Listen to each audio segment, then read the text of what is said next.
আজকে আমরা 49 বিসিএস এর যে ইংলিশ কোয়েশ্চেনটা এটা নিয়ে আলোচনা করব। এখানে হচ্ছে বেসিক থেকে শুরু করে মনে রাখার টেকনিক। দেখা যায় আমরা অনেক পড়াশোনা করার পরেও পরীক্ষা হলে কি ঠিকমতো মাথায় আসে না।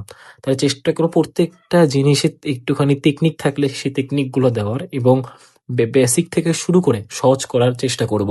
তাহলে দেখবেন যে আপনাদের সকল ধরনের কনফিউশন এবং বেসিক টাইম ইনশাল্লাহ প্রত্যেকটা গ্রামারে বেসিক নিয়ে আলোচনা করা হবে। তাহলে দেখেন এখানে in which sentence the word better better used as an adverb.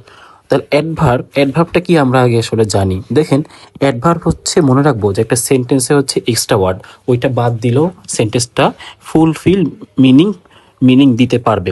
তাহলে তাহলে আমরা এখানে দেখি যে কোন জায়গায় adverb. We are hoping for the better weather for tomorrow. এখানে ফর বেটার, এখানে বেটারটাকে কোনোভাবে বাদ দিয়ে সেন্টেন্স কল্পনা করা যাবে না। তারপরে sound travels better in water than in air. The sound travels in the water than air. তারপরে দেখেন এখানে it's hard to decide which one is better. এখানে বেটারটা বাদ দিয়ে সেন্টেন্স কল্পনা করা যায় না। He join the gym to better, এটা হচ্ছে বেটারটা ভার্ব এখানে হিসেবে কাজ করতেছে। তাহলে এখানে 2 নাম্বার সেন্টেন্সটা একমাত্র 2 নাম্বারে, যেখানে বেটারটাকে বাদ দিলে সেন্টেন্সটা হালকা মিনিংফুল হয়, যে sound travels in water than air. যদিও এটা ফুলফিল হচ্ছে না, কিন্তু বাকি সেন্টেন্সগুলোর সাথে কম্পেয়ার করলে এইখানে বেটার অ্যাডভার্ব হওয়ার চান্স বেশি। তাহলে এটা হচ্ছে বি নাম্বারটা অ্যান্সার হবে। এর পরেরটা যদি দেখি, বেটার মানে আরও ভালো, এখানে সব কিছু দিয়ে দিছি, ব্যাখ্যাটাও দিয়ে দিছি। ইনশাল্লাহ আমাদের আরসি এর যে পেজটা, এইখানে গেলে আপনারা ব্যাখ্যা সহ অ্যান্সার পাবেন। আরসি এর পেজের লিঙ্ক হচ্ছে আমরা ফার্স্ট কমেন্টে, না হলে আমরা ডেসক্রিপশনে দিয়ে দিব আরসি এর পেজের লিঙ্কটা।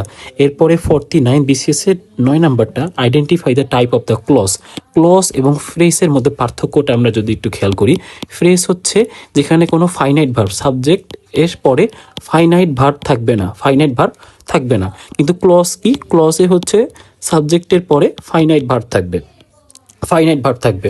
তাহলে identify the type of the clause use in the sentence part that the earth is a planet. তাহলে এইখানে খেয়াল করে দেখেন এটা কি হবে।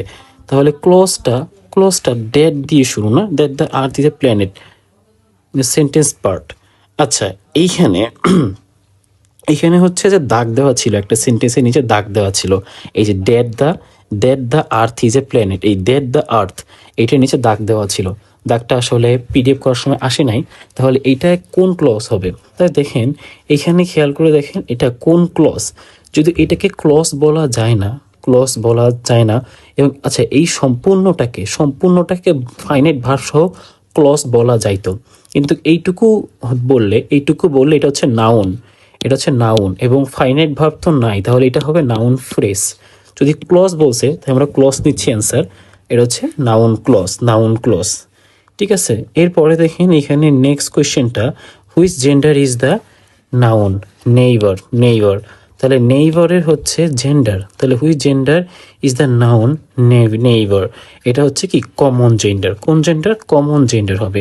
তাহলে এখানে ব্যাখ্যাটা দেওয়া আছে, ব্যাখ্যাটা যদি আমরা দেখার চেষ্টা করি, ম্যাসকুলিন হলে শুধুমাত্র পুরুষ নির্দেশ করতো, পুরুষবাচক। নেইবার শুধুমাত্র পুরুষবাচক না, ফেমিনিন মানে শুধুমাত্র এটা কি মেয়েদেরকে নির্দেশ করবে, শুধুমাত্র নারীদেরকে নির্দেশ করবে না। তাহলে এটা আবার নিউট্রালও হওয়া সম্ভব না। তাহলে এটা কি কমন জেন্ডার হবে, ছেলে মেয়ে দুইজনকে নির্দেশ করবে একজন নেইবার হিসেবে। তারপরে 49 বিসিএস 12 নাম্বারটা, দ্য ইডিয়ম কি? ইচিং অন দ্য কেক। আচ্ছা, ইচিং মানে আমরা অনেক জায়গায় ইচিং নামটা শুনছি, ইচিং মানে চুলকানি, এটা কিন্তু চুলকানি না, এটা একটা ফ্রেজ। হ্যাঁ, ফ্রেজে ইচিং অন দ্য কেক বলতে দেখেন এখানে কি নির্দেশ করা হয়েছে? ইচিং অন দ্য ফেস মানে হচ্ছে অতিরিক্ত কিন্তু আকর্ষণীয়, এটা হচ্ছে অতিরিক্ত কিন্তু আকর্ষণীয়। তাহলে এটা কি হবে? এটা হচ্ছে বি নাম্বারটা। এই দেখেন অ্যাট্রাকটিভ, তাহলে এটা কি হবে? Attractive unnecessary addition. এরপরে 49 বিসিএস এর পরে কোয়েশ্চেনটা, choose the correct sentence, picture was hung. আচ্ছা, এই জিনিসটা এটা প্রায় কমন একটা কোয়েশ্চেন, হাং কি হবে? এটার যে কারেক্ট সেন্টেন্সটা এখানে দেখেন যে হাং হয় কখন? হাং হয়, এই দেখেন এই সেন্টেন্সটা হচ্ছে হাং। এই যে হাং ওয়ার্ডটা এটা হচ্ছে দেখেন সেন্টেন্সে লিখতে গেলে হাঙে মাত্র 4টা ওয়ার্ড, 1 2 3 4টা ওয়ার্ড। আর আমি এটা মনে রাখতাম এমনি, হ্যাং লিখতে গেলে আমার হচ্ছে 6টা ওয়ার্ড। তাহলে যেহেতু এটা 6টা ওয়ার্ড, তাহলে পার্সন, একটা মানুষকে আমরা বেশি সম্মান দিব বস্তু থেকে। তাহলে বস্তু বললে, বস্তু বা কোনো কিছু থিঙ্ক হইলে সেটা হচ্ছে কি হাং হবে। কিন্তু হ্যাংড হবে, দেখেন হ্যাং স্পেলিংটা বড়, তাহলে পার্সনকে আমরা বড় স্পেলিং দিয়ে বেশি সম্মান দিব। তাহলে হ্যাংটা হবে পার্সনের ক্ষেত্রে। তাহলে এই যে দুইটা হ্যাং, তাহলে আমি জানি এটা হবে পার্সনের ক্ষেত্রে। পিকচারের সাথে হ্যাংড হবে না, 6টা ওয়ার্ড হবে না, তাহলে হাং হবে। তাহলে কোনটা হওয়ার চান্স বেশি? তাহলে হ্যাড হাং না, ওয়াজড হাং হবে। ঠিক আছে, ওয়াজড হাং। তাহলে এইটাই হবে অ্যান্সার। কেন? এটা প্যাসিভ ভয়েস, প্যাসিভ ভয়েস। তাহলে আশা করি এই জিনিসটা আমরা মনে রাখতে পারবো। খুবই ইম্পর্টেন্ট কিন্তু একটা কোয়েশ্চেন। এরপরেরটা দেখেন, choose the correct synonym of the word fright. ফ্রাইটের কারেক্ট সিনোনিম কোনটা? ফ্রাইট মিনিংটা কি? ফ্রাইট মিনিংটা কি? দেখেন এখানে প্লেসিডিটি মানে হচ্ছে শান্ত ভাব, তারপরে কম্পোজার, কম্পোজার মানে হচ্ছে স্থিরতা, অ্যাপ্রিহেনশন মানে হচ্ছে ভয়, আর ইকুয়ানিটি মানে হচ্ছে, ইকুয়ানিমিটি মানে হচ্ছে মানসিক শান্তি। তাহলে ফ্রাইট মানে কি? আমরা এই একটা কিন্তু ওয়ার্ড প্রায় পড়ি যে fight and fruit, fight and fruit. Fight and fruit মানে কি? মারো না হয় পালাও। এখন আমরা যখন ভয় পাবো তখনই তো আমরা রান দিব বা হচ্ছে পালায় যাব। তাহলে ফাইট অ্যান্ড ফ্রাইট, ফ্রাইট মানে কি? ভয় পাওয়া। অ্যাপ্রিহেন্সিভ মানে কি? ভয় পাওয়া। ফ্রাইট অ্যান্ড ফ্রাইট এটা তো আমরা অনেক সময় পড়ছি। 49 BCS এর নেক্সট কোয়েশ্চেনটা, what do you call a person who leaves his country?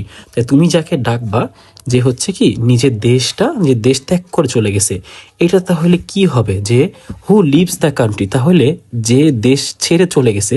এখানে দেখেন দুইটা ওয়ার্ড খুব প্যাচ লাগে, একটা হচ্ছে ইমিগ্রেন্ট, একটা হচ্ছে ইমিগ্রেন্ট, একটা হচ্ছে আর একটা হচ্ছে আই দিয়ে। এই দুইটার মধ্যে খুব প্যাচ লাগে। তাহলে কোনটা হবে আমার অ্যান্সার? তাহলে দেখেন এইখানে কোনটা হওয়ার চান্স বেশি? যদি সেটা ইনসাইডে আসে বা কোনো দেশের মধ্যে আসে, তখন আমি মনে রাখি এটা হচ্ছে ইমিগ্রেন্ট। বা যদি সে দেশ থেকে বের হয়ে যায়, এক্সিট করে, তাহলে এই যে দিয়ে এক্সিট বা দিয়ে বের হয়ে যাওয়া, তাহলে মনে রাখবো যে দিয়ে যখন শুরু হবে সেটা মানে হচ্ছে এক্সিট। তাহলে ইমিগ্রেন্ট বললে যেটা দিয়ে শুরু, সেটা মানে হচ্ছে দেশ থেকে বের হয়ে যাচ্ছে। আর যদি সে দেশের মধ্যে অন্য দেশ থেকে আমার দেশে এসে থাকা শুরু করে তখন সেটা কি হয়ে যাবে? যদি বলে সে live in our country by living his own country, তাহলে সে যদি আমার দেশে এসে থাকা শুরু করে তখন সেটা কি হবে? ইমিগ্রেন্ট। এরপরে দেখো, তাহলে অন্য দেশে প্রবেশ করলে ইমিগ্রেন্ট, আর যদি নিজের দেশ ছাড়ে তাহলে কি হবে? নিজের দেশ ছাড়লে হবে ইমিগ্রেন্ট। আর এক্সপ্রিরেট মানে হচ্ছে দেখেন সাময়িকভাবে দেশের বাহিরে গিয়ে যারা কাজ করে, পড়াশোনার জন্য যায়, তারা হচ্ছে এক্সপ্রেটরিরেট। তারপর হচ্ছে মাইগ্রেন্ট মানে কোনো জায়গায় যাওয়া, মাইগ্রেন্ট হওয়া, মাইগ্রেশন করা। তারপর 49তে নেক্সট কোয়েশ্চেনটা, complete the following idiom correctly. এইখানে সেন্টেন্সটা আমরা খেয়াল করি। দেখেন, Selina knocked it dash the park with her performance in the culinary art. তাহলে Selina knocked it the park with her performance in the culinary art. এখানে খেয়াল করেন এই সেন্টেন্সটা এখানে কোন প্রিপোজিশনটা হবে? প্রিপোজিশন, তাহলে সে নাকি নকড, তাহলে তাকে এটা নকড ইট, বা সেটা খেয়াল করলো যে আউট অফ দ্য পার্ক, তাহলে পার্কের বাহিরে, out of the park with her performance in clarity art, তাহলে পারফরমেন্স তার পার্কের বাহিরে, সবাই তাকে নোটিশ করছিল, এরকম কিছু মিন করতেছে।